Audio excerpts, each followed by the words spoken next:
If it were as easy as a few soothing words in the right ears, I'm sure it would have been done already. Consider it a challenge. If you don't mind a bit I mean, of ultimately, I don't unsolicited think it's advice, actually be that cautious on hard to your way the persuade geothermal everyone. plant. It is not as safe as you might assume.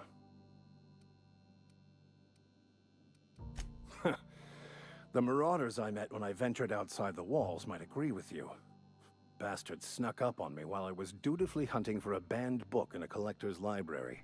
You know, this is actually that's kind of like. But you see, one of the So if reasons you're I playing a video transferred here game was to or get an my RPG of hands some on that kind, heretical which text. makes you make hard decisions where you might only be able to have one thing that you can definitely do from character creation. With me, that's always like getting more dialogue options and having more ability to influence things through dialogue. What's you guys' like kind of first draft choice? Assuming you're serious? Sorry, say that again? So like when you're making a character in an RPG where you feel like you have to make some sacrifices or where there's kind of more expansive options, what is the thing that you choose to specialize in first? Like if you just can't have everything you want. Oh, talking. Yeah, I agree. Talking. Yeah, Always.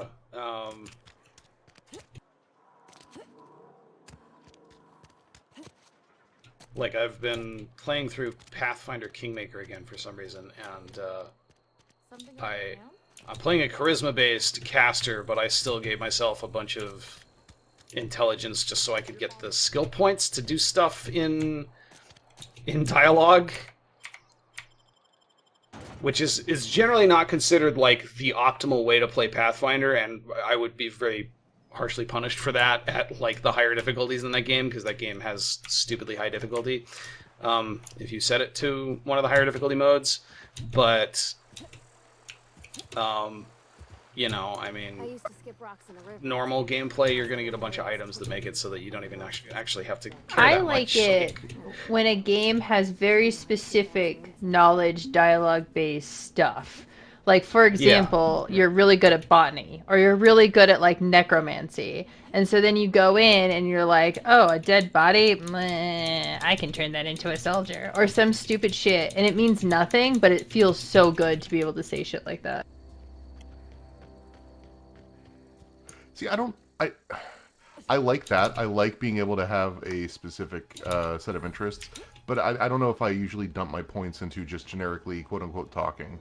Like, usually in RPGs, when I'm allowed to set stuff, I usually go for some sort of, like, scrappy hacker who's, like, weak but high intelligence and is good, not at the stealth bits of lockpicking, but, like, good at computer systems. Good, like kind of bypassing security more than like like thievery, like making money aspect. Yeah, so somebody who knows their way around a gun and knows their way around a computer system and can, you know, has moderate charisma, but they're not, because I don't want to play like a talky character, because to me, like, really high charisma characters are like bards or people who talk, right? They're salesmen, con men, like, and my backstory is never like I'm a con man who knows how to manipulate people. I'm always just like, I'm just a guy. Rude. Seems rude. But that's kind of an interesting way of looking at it, though, isn't it?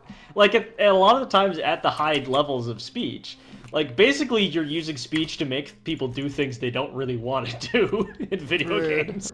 You're all being really fucking rude right now. I'd be lying if I said that I didn't ultimately end up playing a lot of sort of con man salesman type. I do too. That's exactly the type of person I build. That is literally where the name Rutskarn came from. Yeah, from my con man salesman World of Warcraft character. I like having characters that have, like, connections. Like, oh, you guys needed some lyrium? Don't worry, I'm part of the underground smuggling ring. Because I'm such a bad guy. Yeah, that's something that I do when I'm playing tabletop. Much more difficult to do in a video game. Yeah, that's one of the great things about tabletop, is that there's a lot of games these days where that whole archetype is just like a valid way to play your character. Like, you're not like the thief even. You're like the person who knows all the thieves. Armed strangers I love that. into my camp for one. 100%. Camp wandering out for another. Just gonna say her ear is also very see-through. You want to try standing People talk about that started like Burning Wheel, but for my money, Apocalypse World is one of the games that really started bringing that to the forefront.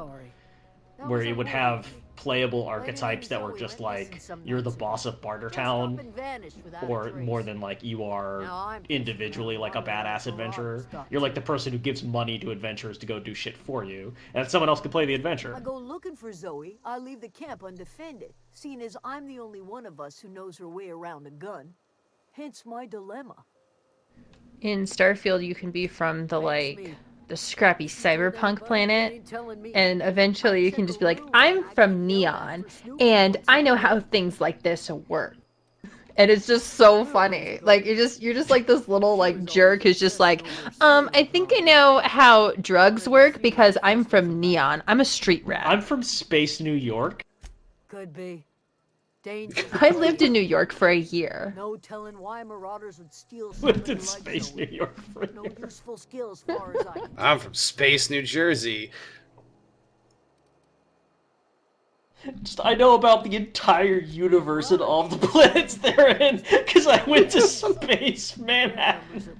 I've been to space before. I think I know how this works. It's not like Zoe to go wandering. They should have a confidence. Like, you should be able to put all of your points into confidence, and it's not charisma. It's just you always talk like you know what you're talking about, even if you have no fucking clue. Is that not, like, actually charisma, though? I mean, that seems to be a pretty important No. component.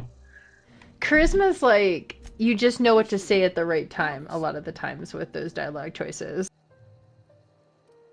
Just an unearned confidence stat is very funny.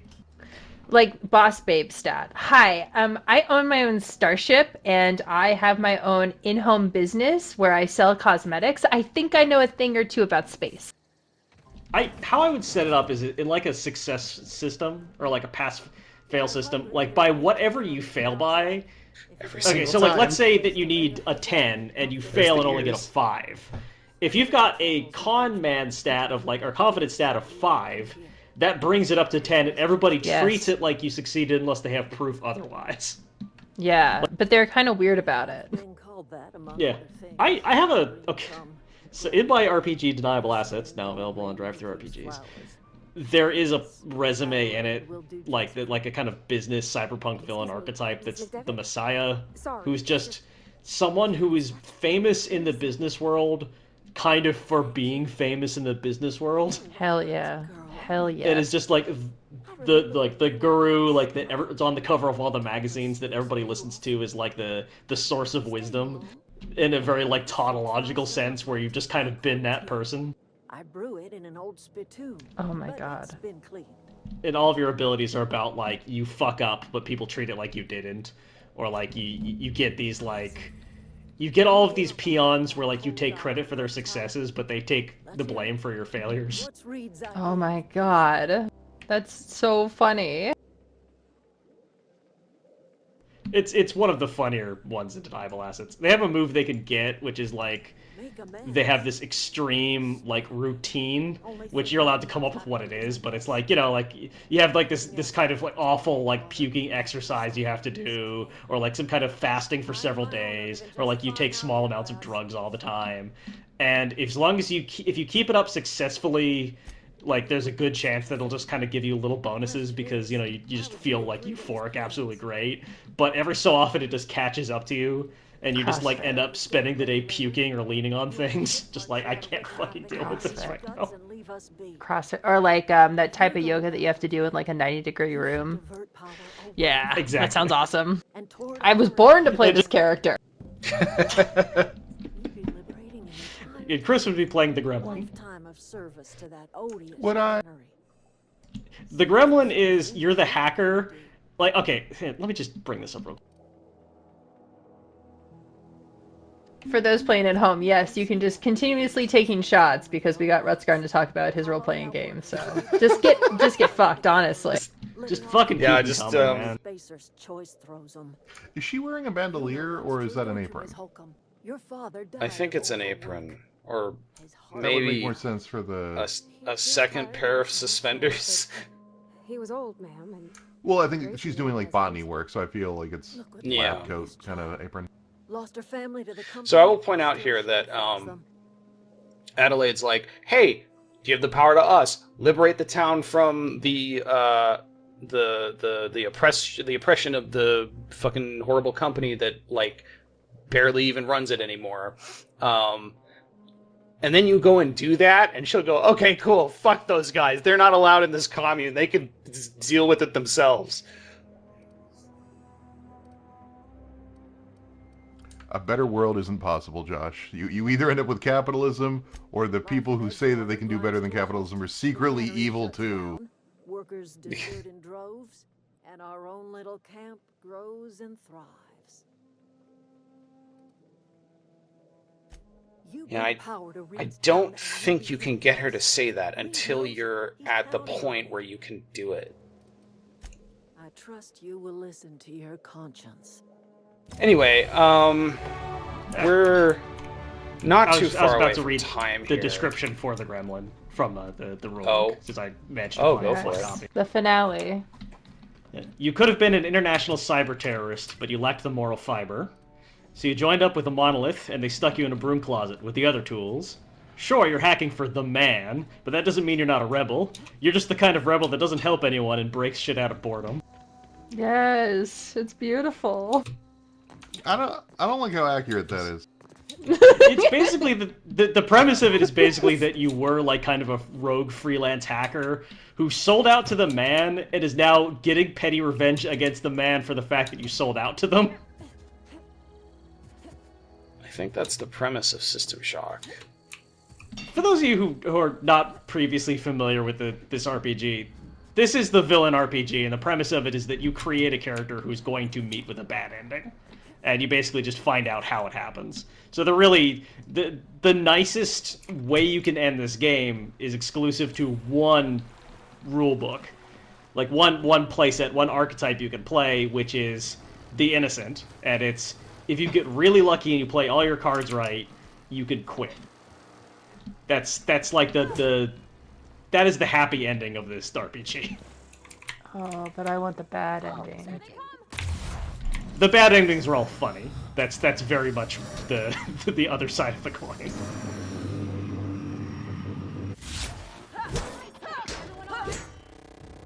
Well, that was sure a time slow. So this is with the outside of the dungeon, and this is where you start realizing that this is going to be the bulk of what you do. Yeah.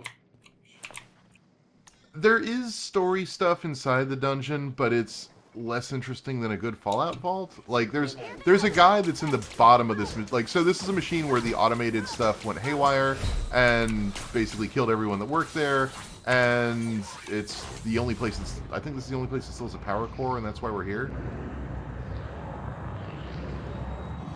No, I think it's both the town and the commune both each have their own power regulator, and so when you shut one of them down, you can take the other one. But both of them require you to go in here and switch the power to one or the other, so... That's right. You can only have one place getting the power. But when you go down to the core to decide who gets the power, there is a worker that has been trapped down there living off of vending machine food, if I remember right, or something. It's they play it for comedy. Yeah. But so like the dungeons do have story bits, but they're just they fall pretty flat. They don't really tie to the greater story of what's going on with the conflict between the botanist socialists and the crappy company town. The control room should be off to the right. I hope we're doing the right thing. Here they come. So I want to kind of like talk about kind of summing up what we've been talking about here, because I feel like something that happened with this game in terms of the discourse with it, and something that kind of happens when you play it, is like, initially, doesn't seem so bad. This seems kind of neat. You got some interesting political stuff going on. You're on basically Tutorial Island planet. You got a little meta narrative going on that you need to deal with. It takes maybe 5 to 8 hours to do, depending on how much you put into it. And like that initial impression is pretty good. I think you saw this a lot in the way the game was talked about online, where like the first week or so, people were generally positive about it. But then the tutorial island stuff ends in a really unsatisfying manner, and you start to realize as you get further into the game that like that's it. There's really not much more to the gameplay than what you've already found in the first 5 hours. Nothing really changes. There aren't any cool super weapons. There's not really any interesting skill choices or perks or anything. It's all just kind of incremental numbers go up stuff. And you start to get the impression like, oh, okay, this game is actually not... Like, there's this impression it sells in the beginning where it feels like this game is going to be bigger and go further and it feels more like a Bethesda game where, like, things are going to evolve and get more interesting over time, and then it just doesn't. And I feel like that exact thing happened with the discourse surrounding this game, where initially everyone was like, oh, this is cool, and then everyone was like, actually, maybe not.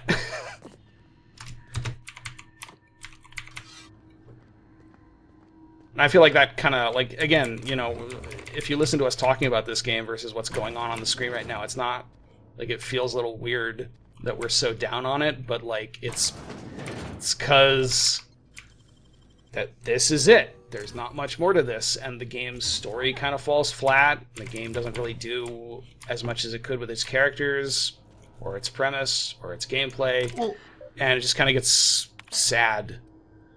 I mean, part of that is like everything cool that we've just been introduced to, right? This fight between the botanists and the city.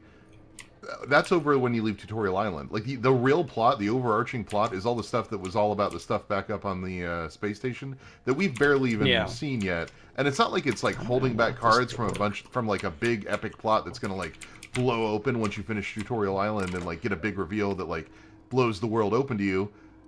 It's just sort of doling more stuff out about that while you go do a different planet's weird bullshit. Like it's just each very episodic 6 to 8 episode or 6 to 8 hour little planet adventures, while slowly unspooling this plot that isn't very good. Yeah. It suffers from sort of some of the similar kind of problems that would presage the discourse I've heard about Starfield, which is that, like, well, you got a bunch of these little planets, but there's not really a whole lot of exploration to actually do on them, because none of them are particularly large or interesting. In fact, Tutorial Island is a lot bigger than most of them. And most yeah, of them are like it just a it doesn't. Yeah, it's, I think I did maybe 4 or 5 of those, discrete areas where story stuff happens before I stopped playing it. Hey, I'm dead. And, like, this one took maybe 8-10 hours.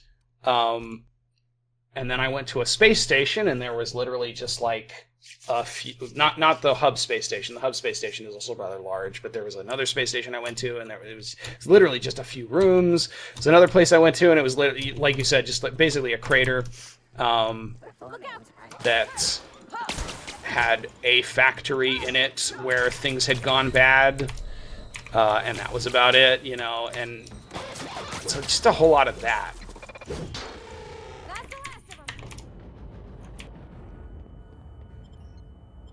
Oh, there's another entrance.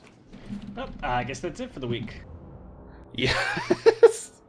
Yeah, so in conclusion, play Starfield? Is that... In conclusion, play Just give it Starfield. a try. Just try it.